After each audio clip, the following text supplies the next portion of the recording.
Before we get into the rest of the video, make sure you subscribe to Wrestling Hub and turn on all notifications to stay up to date with everything in the world of pro wrestling.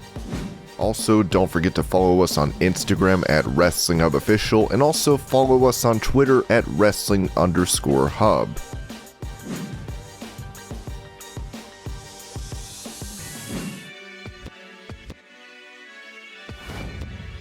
After having programs with Darby Allin and Eddie Kingston, CM Punk now finds himself in a feud with MJF. Given their abilities on the mic, many have been waiting for this rivalry to unfold. At the C2E2 event, Punk talked about feuding with MJF and addressed those critical of his booking in AEW. Yeah, I think that's one matchup everybody wanted to see even before I even came back. I always heard, oh, I want to see CM Punk and MJF go back and forth. A lot of people think I'm off to a slow start in AEW, but to me, and just what Adam Cole just said, there are 5 years with this stuff with all of the integral characters and players. MJF is definitely somebody I wanted to share a ring with. I think now that we're getting to it, people can finally see the bigger picture. They can trust AEW as a whole for the direction where stuff goes. The fans, I understand, they want to know the behind the scenes stuff. They want to peel back the curtain. Everyone is an armchair booker. I am. Everyone is an armchair coach, quarterback, whatever. It's human nature for you to watch sports and say, why did you just put this guy in? Why is he on the bench? You know, blah blah. It's no different, I think, with pro wrestling with the fans.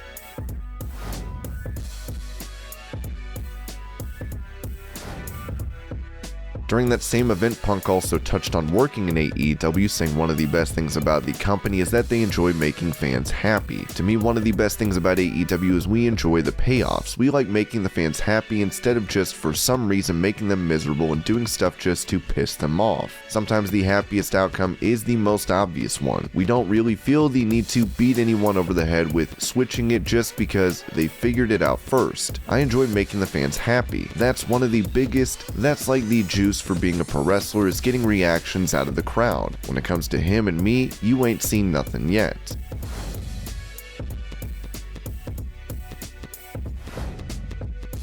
Hook, the son of AEW commentator and former ECW champion Taz, recently made his in-ring debut for the company. His debut was impressive to many, as Hook would end up trending on social media. Now on Busted Open Radio, Mark Henry gave his thoughts on that debut. There's some people, guys, I hate to be a pessimist because normally, I'm an optimist. I like the positive side, but everybody's not gonna make it. Everybody that you see that comes on, they're not gonna stick. It's just the nature of the business. From that first opening impression, I think Hook's gonna stick, man. I think that he's a guy that can evolve, and that's the thing in pro wrestling. If you don't evolve, if you don't change with the times, you're not gonna be around very long. I can see him in the next 3 years as AEW grows being one of AEW's future stars. A legit bona fide star.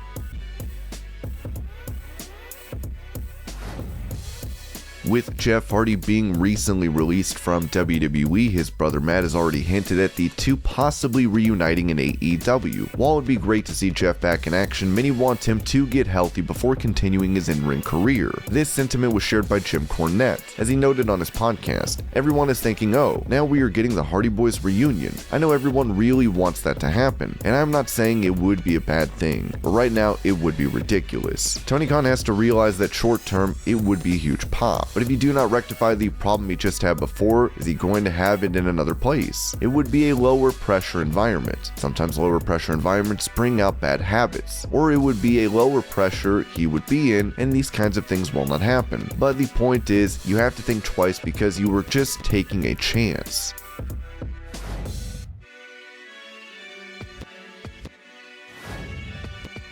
Former NXT North American champion Bronson Reed was let go by WWE in August, despite many thinking he would end up on the main roster. Now, as Jonah Rock, he has made his debut for New Japan and is set to be a part of the Battle of Los Angeles tournament for PWG in January. In the meantime, he talked to Instinct Culture about being angry after his release from WWE. I didn't have any emotion of sadness or being upset, which a lot of people do when they get released. That's the instinct that you go to, and of course you should. But I've been through so many ups and downs in my professional wrestling career, where I've had things like this happen before where I was told no, and that was it. But this time around, I was angrier, because I'd worked so hard through NXT and believed in the black and gold brand.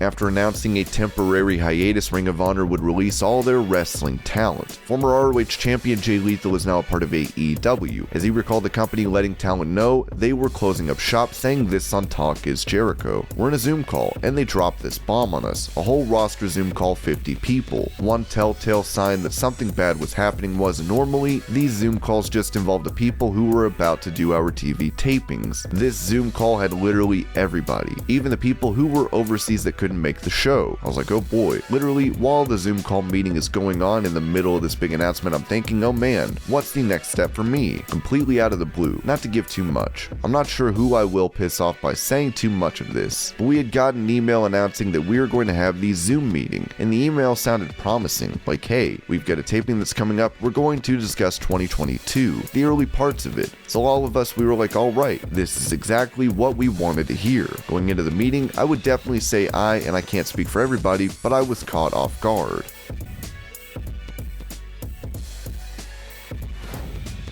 Years back, Xia Li became the first Chinese talent to join WWE. After working on NXT, vignettes began to air on the main roster. Now she's made her Smackdown debut, where she saved Naomi from Shayna Baszler and Sonya Deville. Speaking to Daily DDT, Li talked about her debut. They asked about my background and about my family, so I told them my story. That vignette is a real story about my life. I'm really happy they put my real story on TV. There's a lot of feeling there. When they aired it, I cried. If I have that feeling, they will have that same feeling. Also, I had a dream, like a superhero dream, when I was a child. So this is kind of my dream come true. I'm very happy that they have this whole package for me, and they did an amazing job. I'm surprised they did this whole package for me. I didn't know. I found out at the same time as you. When it came up, I'm sitting in the back like, oh my god, so good. They did an amazing job. I really appreciate that. Li would reveal to Screen Rant that the vignettes have a real link to the story of her character. As she mentioned, when she showed them to her sister, she began to cry. I remember I showed my sister the vignettes. She was crying just like me, and she knew where all the story came from. She had the same feeling as me. So she told me she's very proud of me. They call me many times. They worry about me. They know I'm here lonely. They are very proud of me that I am able to stay this long. The whole family is just very proud and happy for me. They are very proud of what I did right now, and they are also very excited. My future, what's going to happen, is I wish one day I can bring them over here to live with me. Then they can go to the show and watch me compete. I hope that they will come soon.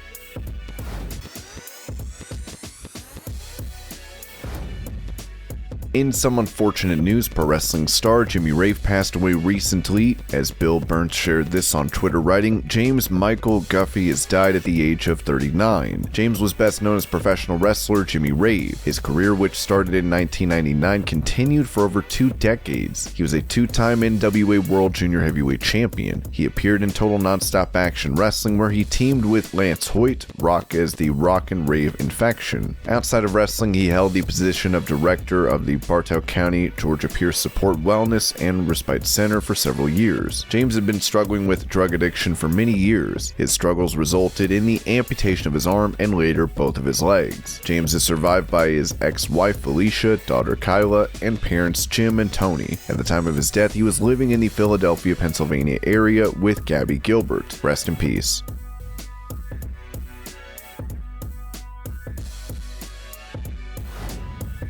Since making his return to pro wrestling and debuting for AEW, CM Punk has been appearing and wrestling on the shows frequently. Still, many have been critical of Punk facing low-profile opponents, as Disco Inferno had this to say on Keeping It 100. Punk's matches are fine. They all make sense based on the story they're telling us, but it is really flat. This is the biggest mistake the company has made. If you actually think that promoting CM Punk versus Lee Moriarty is going to get people interested in watching that segment, I just disagree with you. And I think the numbers show that nobody really cares about watching CM Punk fighting Lee Moriarty. When he does fight more credible opponents, you will see more people watching because fans are more involved in better things. Now Punk is in the middle of a feud with MJF, as it'll be interesting to see where this program goes.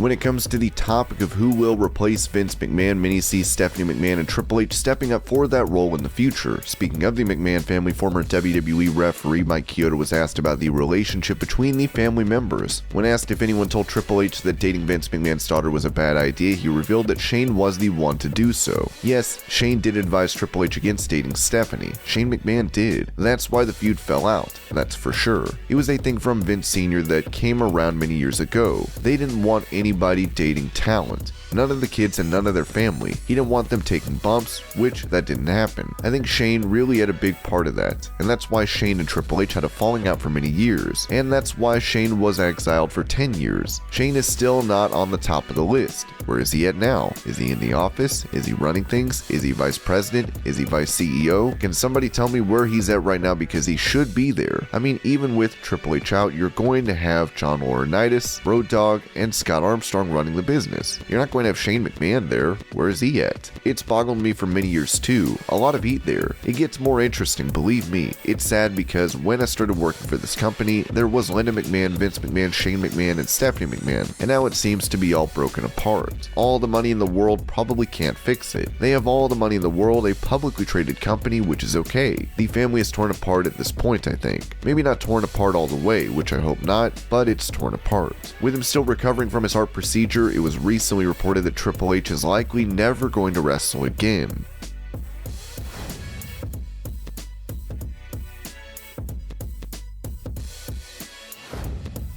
The formation of AEW has led to a recharging of the pro wrestling industry, as WWE Hall of Famer Mick Foley told Wrestling Inc. that AEW puts pressure on WWE to do the right thing. I saw some financial figures as to what it was worth when Tony began his venture and what it's worth now, so it has been a remarkably successful company, but I think it's just part of a broader movement where people just want to see wrestling. I could be wrong, because maybe during the height of the territories, there was a better time to be a wrestler, but it's a really good time to be a wrestler. I think I put a Facebook post out that I always resented the term that Bill Watts used when he talked about it being a buyer's market. I thought it sounded cold and calculated and made wrestlers sound like soybean futures instead of human beings. But if it was a buyer's market in '93, I believe it's a seller's market. Anything that's good for the men and women, I used to say collectively, anything that's good for the boys. But I think we have to specify the men and women, because the women are such a huge part of our business now. The better that is for everybody. I think it's good for WWE when they meet with talent and the talent decides to go elsewhere, because it puts pressure on them to do the right thing.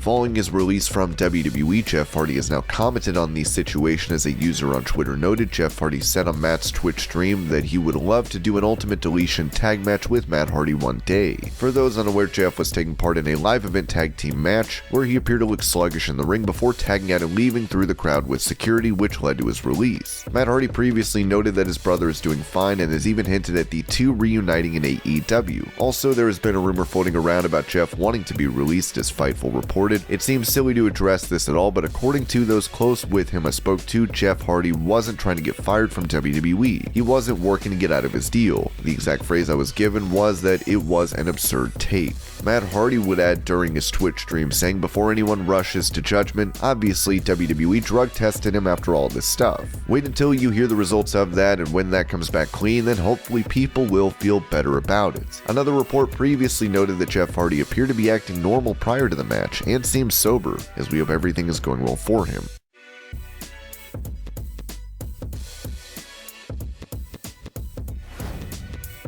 Many have noted the creative freedom that is present in AEW, as Tony Khan went on the Wrestling Perspective to talk about how his stars have more legroom creatively than those in other companies. I think we found a really good balance. I have a lot of trust in them and they have a lot of trust in me. What it entails is I put together formats, matches, and stories, and where their ideas are going to go. Stories are going to go, who's going to wrestle who, and one really important element of this is how much time they're going to get. Also, I have to be very concerned about commercial breaks and where they go. though. In terms of who goes when, who gets to wrestle who, and when it happens, there's a lot to that. But in terms of what you're going to wear, what your presentation is going to be, what you're going to say exactly, that's on talent. Sure, you need to say I'm wrestling person X at this venue next week on this show, this night on TNT, or I'm wrestling person ABC at Full Gear on Saturday on pay-per-view. There are important things, and as long as you get those things across and do it in a way that makes sense, I'm okay not handing somebody a paper script and telling them you're going to say this, this, and this in this order, and every word of it, you can't change a word of it. That doesn't make any sense to me, and it would come across very fake, which is why I think the promos in AEW are very authentic and it feels very real.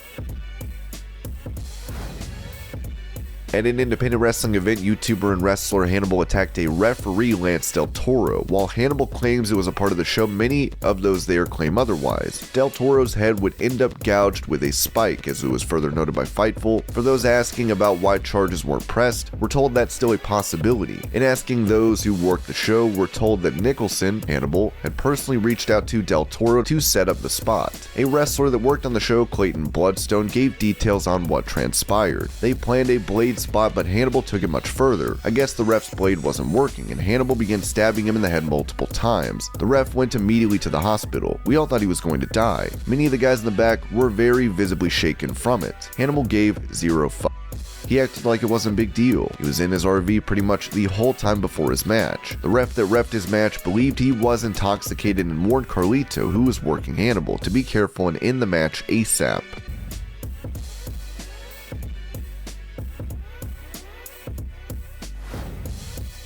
On his podcast, Ric Flair was asked for his thoughts on the in-ring work of Bryan Danielson, as the Nature Boy went into detail on this. I didn't say he wasn't a good worker. When Hunter put him over at WrestleMania 30, that made him. He's a very talented kid, don't misunderstand me, but you have to have one match, one place, one day, somewhere that makes you who you are. Hunter, who only wrestles once in a while, came out and the match started off slow, but they ended up having a world-class match. He's a hell of a performer. I don't see him as being Kenny Omega. As a babyface, he's not Ricky Steamboat. As a heel, he's not me. If that pisses people off, they have to live with history. They tore the joint down. That is the night that made Bryan. I like him a lot personally. He's got a style. He's not AJ Styles by any means. He's a little bit smaller than AJ. He's not AJ Styles. I like his conditioning. He works hard. He'll do anything and sacrifice his body at all odds. He'll throw himself around and take incredible bumps. He's a hell of a hand. You're asking me who is good and who is great. He's very good. As a babyface, it's more believable. He can sell his butt off, so when he's making a comeback, it's more fun to watch him make a comeback against bigger guys. It's harder for me to believe he's going to hold someone down. As a babyface, who is just average size but loaded with talent, I much prefer to see him fighting from underneath. Now, Danielson is set to face off against the AEW World Champion Hangman Page for tonight's Dynamite Winter is Coming special.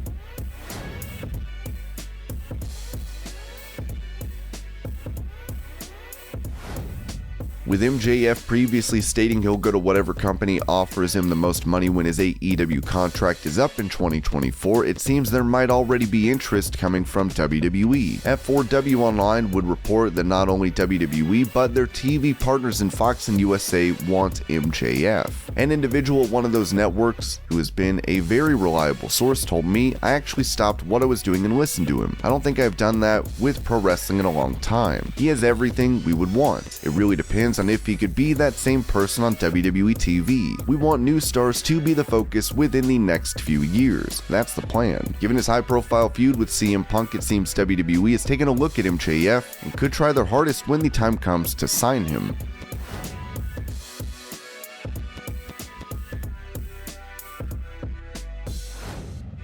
Following his in-ring debut for AEW Rampage, the Son of Taz Hook has been receiving a ton of praise from fans. Many see him as a future star and champion, as his shirt on AEW's online store is now the best-selling item, even beating out CM Punk's shirt.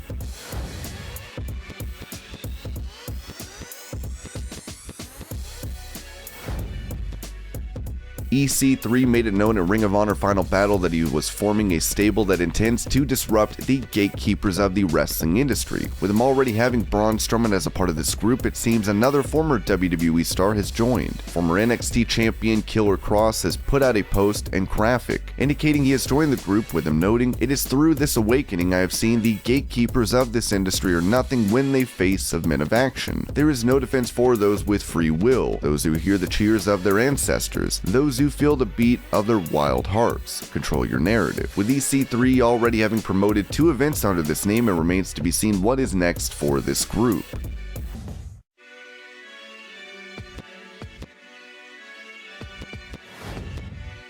On his podcast, Ric Flair was asked why nobody has copied his trademark turnbuckle flip, as the Nature Boy noted that Vince McMahon doesn't want Charlotte to copy his moves. While some of the wrestlers can do my moves, I don't think Vince liked it when Ashley does it, because it reminds him of me. I have no idea who has stolen my moves. It's funny. You can learn every day, every match you were in, if it's somebody you're watching, which I think is very important if you're young in the business or even if you're in the same card as someone that's good. But I don't see a lot of guys copying my stuff. Last week on Smackdown, Charlotte was disqualified during her match against Toni Storm, as it'll be interesting to see where this feud goes from here.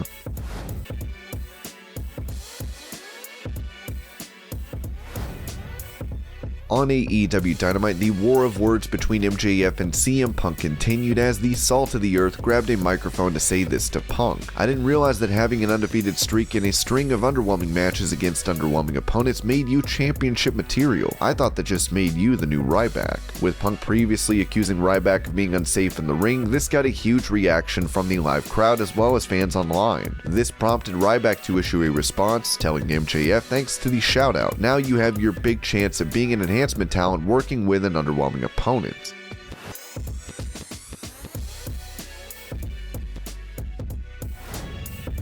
With his unexpected release from WWE, Jeff Hardy has announced that he is on tour to perform some original music. On his podcast, Jim Ross said he would love to see Jeff in AEW. I hope someday Hardy is wrestling for AEW. It is a no-brainer. Can you imagine the Young Bucks and the Hardy Boys and the Lucha Bros, the Hardys and FTR, the Battle of North Carolina? I'm all for this. And that's a year's worth of matches right there. Easy.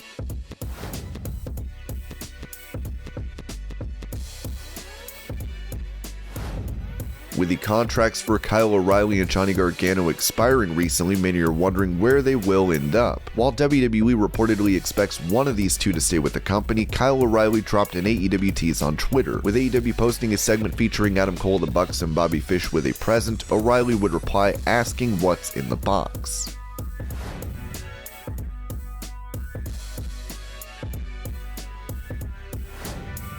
MJF has had his bodyguard Wardlow by his side for the longest time in AEW, yet it seems this partnership could be meeting an end. Wardlow spoke on Busted Open Radio about his future, saying, "As we end this year, you have been seeing me a little more, and I think we are going to continue seeing more of me. And that's why I say 22, I think we have a lot more to come. MJF and I, we strictly have a business relationship. And that's all it's ever been, and that's all it will ever be. However, that contract isn't forever. The way he treats people, we will see what the future holds with that." With MJF mistreating Wardlow on most episodes of Dynamite, fans will be in for an implosion when this alliance comes down.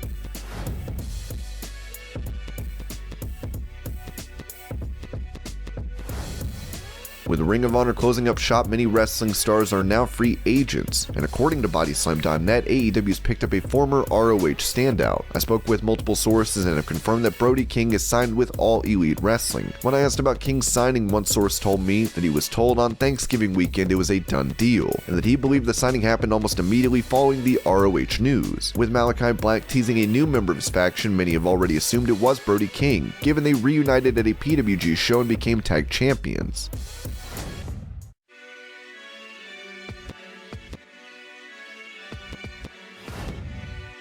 With Bray Wyatt out of WWE and many wondering where he'll end up, Dave Meltzer revealed in the Wrestling Observer newsletter that he is in no rush to get back in the ring. Wyndham, the former Bray Wyatt, is another name that has been talked about. Last we heard was that he had the movie gig and didn't want to come back so soon. Whether he comes back here or Impact, I don't know at this point. He may not be in a rush to do anything given he had one of the top 5 or 6 contracts in WWE, so unless he was living incredibly large, he should not have financial financial issues forcing him back until he feels like it. At one point, he was apart on money from both promotions.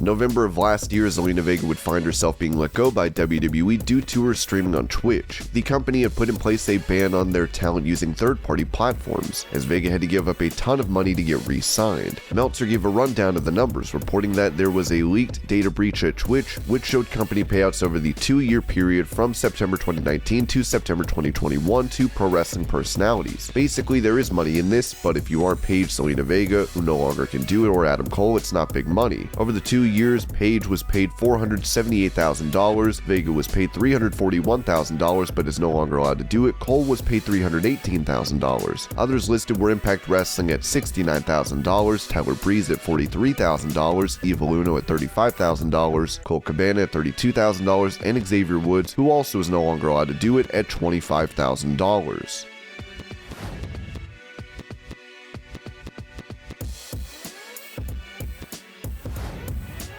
Following her main event match on Raw against Becky Lynch, where Liv Morgan came close to winning the women's title, Liv has now revealed to ProZben Max that she was not originally in the main event of Raw. Not until that day did Becky Lynch and I were made aware that we were main eventing Raw. Throughout the week I was hoping so much that we would get to main event, because I really want to pay homage, but also so that we could do our thing, and I was just hoping it would be the main event. Then I discovered a couple hours into the day that we were going to be the main event, because originally we were not. We were not going to be the main event. It got switched, and so it was just so special.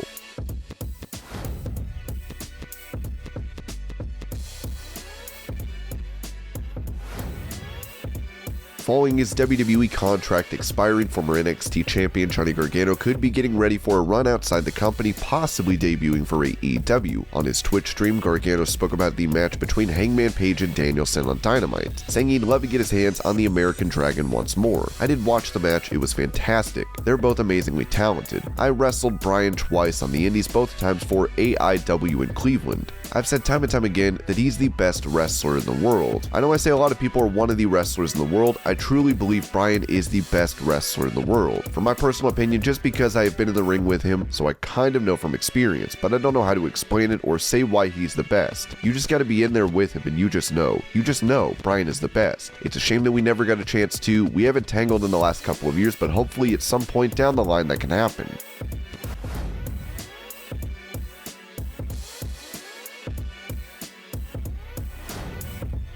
With Kevin Owens recently re-signing with WWE, new details have come out regarding his contract, such as salary and how that pay can be used against him. It's in line with what I heard. Someone in his position who can come in and out of the main events, upper mid-card, will make that level at this time, but he won't get the 90-day clause waived. He wasn't going to get more money. The $2 to $3 million a year range is so blinding to people. They sign not realizing it's a 90-day contract that renews every day at WWE's sole discretion. It's how they got Wyndham Rotunda. He was going to get $3 million 3-year term. They went to a 5-year term. He held. They inched up towards 4. He jumped at it, but it's still a 90-day contract, and with the higher number, it takes less and less to trigger the release.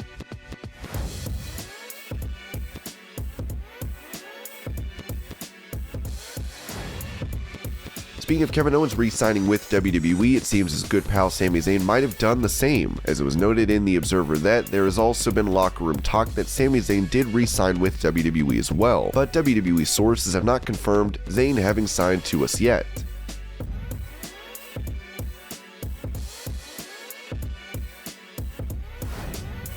While she is in a well-received feud with Naomi on Smackdown, there were apparently plans for Sonya Deville to be a part of Money in the Bank, as Fightful noted. During the revolving door that was the Smackdown roster around Money in the Bank in July, we can confirm that WWE actually had graphics made featuring Deville as a Money in the Bank competitor. Of course, that didn't end up happening.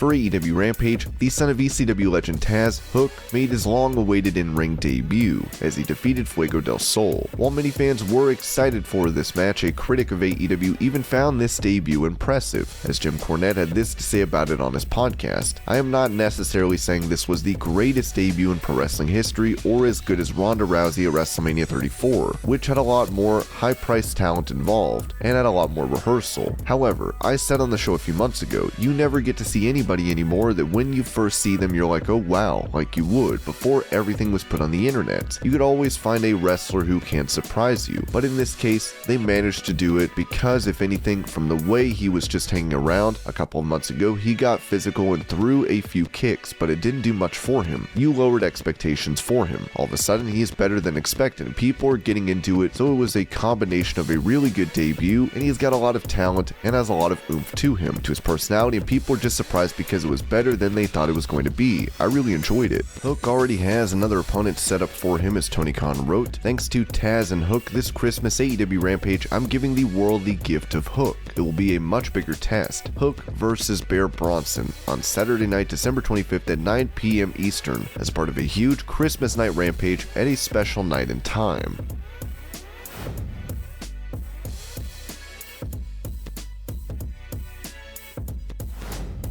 DianaFerrazzo had worked on NXT from 2018 up until her release from WWE last year. She would end up in Impact Wrestling afterwards, where she'd have 2 reigns as Knockout Champion. Speaking on the Two-Man Power Trip of Wrestling podcast, she recalled her time in WWE, saying, I was definitely labeled as a problem. I was definitely labeled as someone who has a loud mouth, but for a long time I wanted to check every box. I pitched losing and making that a thing until I snap, you know what I mean? I pitched I don't even need to win the match. Let me just keep the armbar and get disqualified, and that can set up a feud with this babyface, and I would do extra promos and film stuff at home. I really can say at the end of the day I put every bit of me into that place to make it work, and it didn't, because when I feel taken advantage of or I feel like I'm not wanted, then I have an opinion about it, and I'm going to stand up for myself, and I'm going to advocate for myself, and I don't necessarily think at the time that was what they wanted out of talent. At the Hard to Kill event, Peraza will be facing Mickie James in a rematch over the Knockouts title.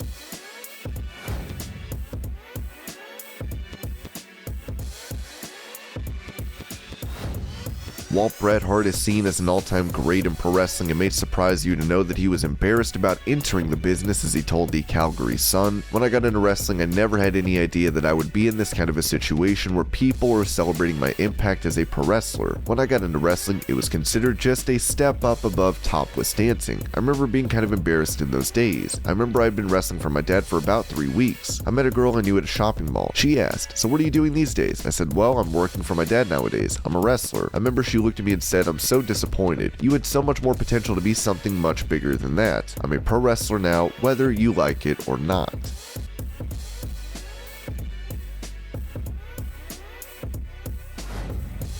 Back when CM Punk made his return to pro wrestling and debut for AEW, Roman Reigns called him out on BT Sports, saying he is not really a needle mover. When it comes down to it, CM Punk was not as good or over as John Cena. He wasn't as good or as over and moved the needle like The Rock. It was what it was. From a full-time performer, I understand the frustration of wanting more, but like I said before, you gotta take it. I'm a full-time performer, but I've done everything that needs to be done to stay in this position, to be in this position, to continue to make the opportunity for myself, to be in the main event of SummerSlam against John Cena. Now, the Needle Mover Roman Reigns shirt is available on WWEshop.com.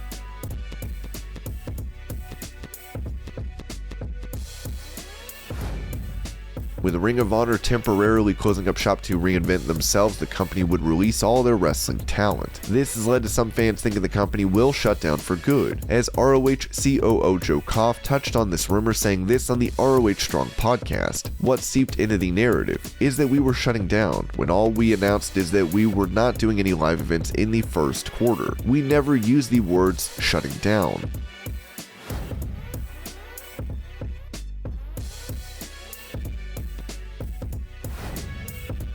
With the Day 1 pay-per-view coming up, SmackDown is set to see a gauntlet match to determine the #1 contender to the IC title. Now, this episode was already taped, so if you don't want anything spoiled, go ahead and skip forward. The 12 Days of Christmas gauntlet saw Sami Zayn in the end eliminate Ricochet to win, as he will be facing Nakamura for the IC title at Day 1. Also on SmackDown, Charlotte Flair successfully defended her women's title against Toni Storm, while Drew McIntyre and the New Day beat the Usos and Madcap Moss in a Christmas Eve street fight.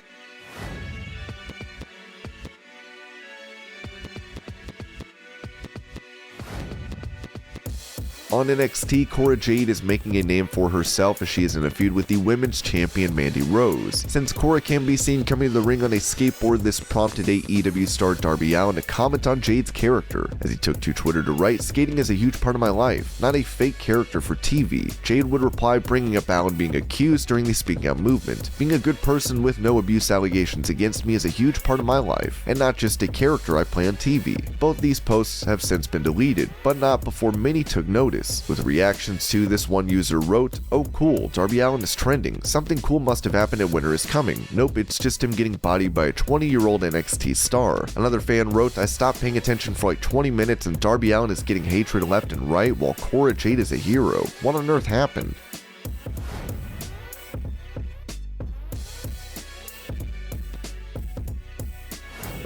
After having success in a tag team on NXT, Shane Thorne would find himself on Raw with the Retribution stable. He was taken off TV and recently released last month, as he's now taken to Twitter to post a video revealing he is retired from sports entertainment and is returning to pro wrestling.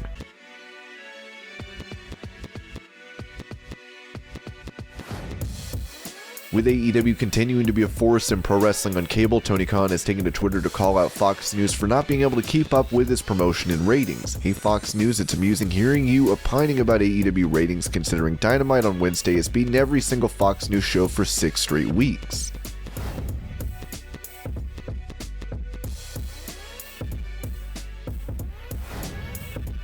On SmackDown, Happy Corbin and Madcap Moss hosted Happy Talk as they tried to remove Drew McIntyre's sword from Adam Pearce's desk that they stole last week. McIntyre would eventually run them off before getting his sword back. Dutch Mantel spoke about this segment with Sportskeeda. "That's the worst in-ring segment I've ever seen. These jokes bombed. I didn't even know what he was talking about. It was just a bad in-ring segment. Even McIntyre coming out at the end couldn't save it. It is what it is, and it sucked. The top of the hour is where you don't want to lose them, because that's when they are switching. But I think when they saw Madcap and Corbin come out, they switched before the top of the hour."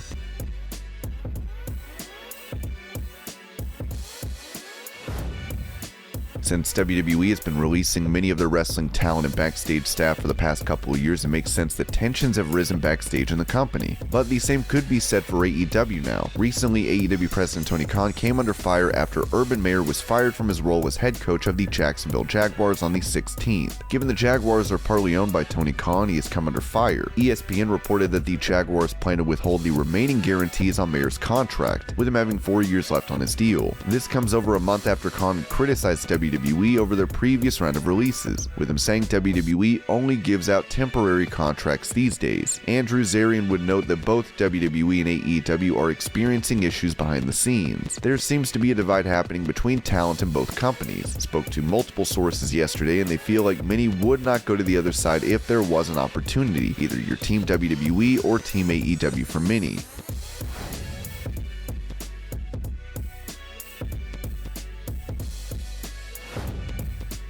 Following the release of Jeff Hardy, it was reported that WWE had offered him a chance to go to rehab, which he would decline. On his podcast, Ric Flair would give his take on this situation, saying, "Well, you know how I feel. I couldn't agree more. I love Jeff, I love his wife Beth, and above all else, they got a great relationship. You know, I've been there and done that. I went there one time and they told me like to go back again. I said no."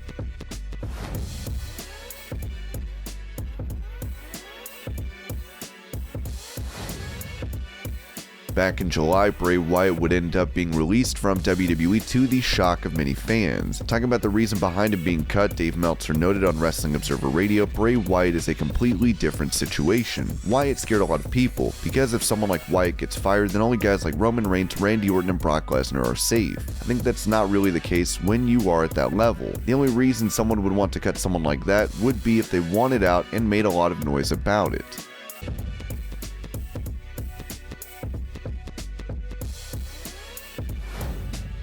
AEW star Sammy Guevara recently announced that he and his fiancée are no longer together. This comes as a shock since the two got engaged on an episode of Dynamite not long ago. Following this news, many fans were under the impression that Sammy was leaving his fiancée for Ty Conti, as the two have been rumored to be together. Due to this, Sammy and Ty would end up trending on Twitter, which would lead to Conti deactivating her account. The Public Enemies podcast wrote Ty Conti got bullied off of Twitter because Sammy Guevara broke up with his fiancée, and they think it's her fault. I hate wrestling fans, America. One fan wrote, Ty Conti deactivating her account is another example that if these people were given pitchforks, they'd happily run people out of town based on gossip. Social media has given absolute nutcases a platform to play bully with no consequence.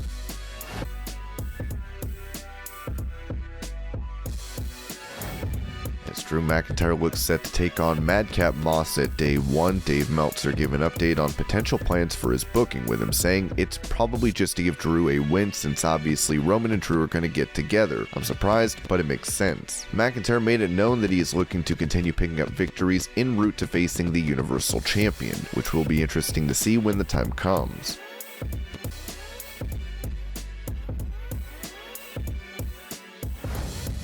In the age of the internet, pro wrestling suffers from many angles and storylines getting spoiled, but when it comes to Roman Reigns firing Paul Heyman on Smackdown, WWE did their best to keep this a secret, with Ringside News reporting that Roman turning on Heyman this week didn't happen all at once. The writing team was told the closing segment was set to include some big shifts, but no other information was given to them. Also, Heyman turning Brock into beast mode in LA was meant to be a turning point.